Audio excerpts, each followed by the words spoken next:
আসসালামু আলাইকুম আমার সকল প্রাণপ্রিয় বন্ধুরা, আশা করি সকলেই ভালো আছেন। প্রিয় বন্ধুরা, এই মুহূর্তে আমাদের কাছে একটি নোকিয়া কিপ্যাড বার ফোন আছে। আর এই ফোনটিতে ডিসপ্লে দেখতে পাচ্ছেন হোয়াইট, মানে ডিসপ্লে সাদা, ডিসপ্লেতে কোনো প্রকার লেখা গ্রাফিক্স আসতেছে না।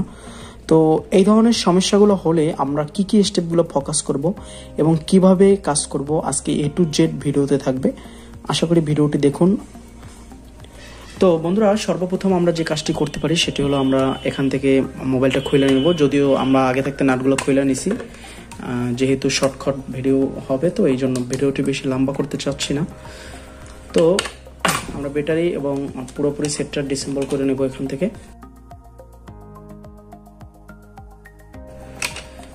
তো প্রিয় বন্ধুরা, প্রথমত আমাদের ট্রিটমেন্ট হলো আমরা যেটি করতে পারি সেটি হলো আমরা এখানে ডিসপ্লেটা একটু ভালো করে সোল্ডারিং করতে পারি। অনেক সময় ডিসপ্লের এখান থেকে যদি র্যাবনগুলো যদি কোনো প্রকার লুজ কালেকশন থাকে তাহলেও কিন্তু আপনাদের ডিসপ্লে সাদা আসতে পারে।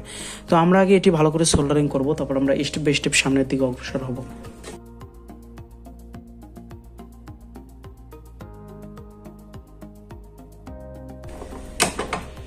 প্রিয় বন্ধুরা, দেখতে পাচ্ছেন যে আমরা কিন্তু আমরা ডিসপ্লে যে বেসটা আছে এটা কিন্তু একটু সোল্ডারিং করে নিছি।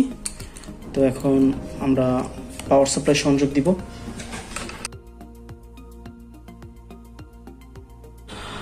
তো প্রিয় বন্ধুরা, দেখতে পাচ্ছেন আমাদের ডিসপ্লে কিন্তু এখনো সাদা হয়ে আছে, কোনো প্রকার লেখা আসতেছে না।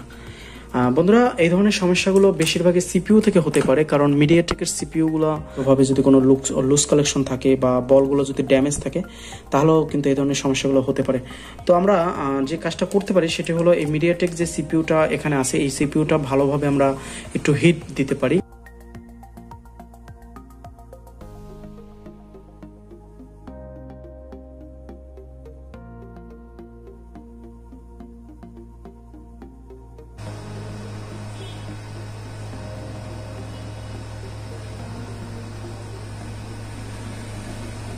তো বন্ধুরা, আমরা একটু হালকা সিপিইউটা টোকা দিয়ে নিছি, কারণ বেশিরভাগ ফোনগুলো আপনার কিপ্যাড যে বার ফোনগুলো এগুলো কিন্তু সিপিইউ সমস্যা হলে ডিসপ্লে সাদা আসতে পারে। তো একটু ঠান্ডা হওয়ার জন্য আমরা অপেক্ষা করি। আর আমরা একটু আপনাদেরকে দেখাচ্ছি যে আমরা কিন্তু এখন এটি সিপিইউ আমরা রিহট করে নিছি, একটু হিট দিয়ে নিছি। তো এখন দেখা যাক যে আসলে কতটুকু।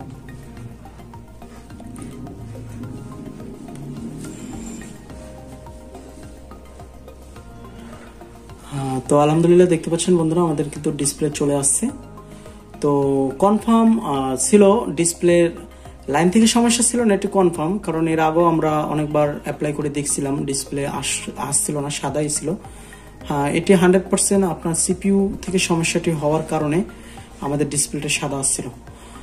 তো বন্ধুরা, সুন্দর একটি কাজ দেখালাম। যদি ভিডিওটি ভালো লাগে অবশ্যই একটি লাইক, কমেন্ট এবং চ্যানেলটি অবশ্যই সাবস্ক্রাইব করে রাখবেন। আর যদি এরপরে যদি আমাদের ডিসপ্লে যদি না আসতো তাহলে 100 আমরা সিপিইউটা তুলতাম।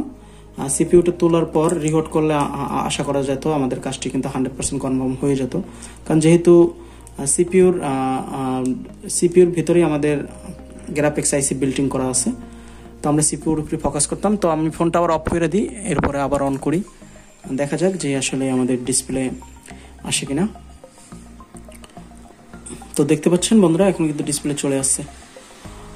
তো বন্ধুরা, এভাবেই প্রতিনিয়ত যদি ভিডিওগুলো দেখতে চান অবশ্যই চ্যানেলটি সাবস্ক্রাইব করে রাখবেন এবং পাশে থাকা বেল আইকনটি ক্লিক করে রাখবেন। তো বন্ধুরা, দেখা হবে আরও কোনো নতুন একটি ভিডিওতে। তো সবাই ভালো থাকবেন, সুস্থ থাকবেন। আসসালামু আলাইকুম ওয়া রাহমাতুল্লাহি ওয়া বারাকাতুহু।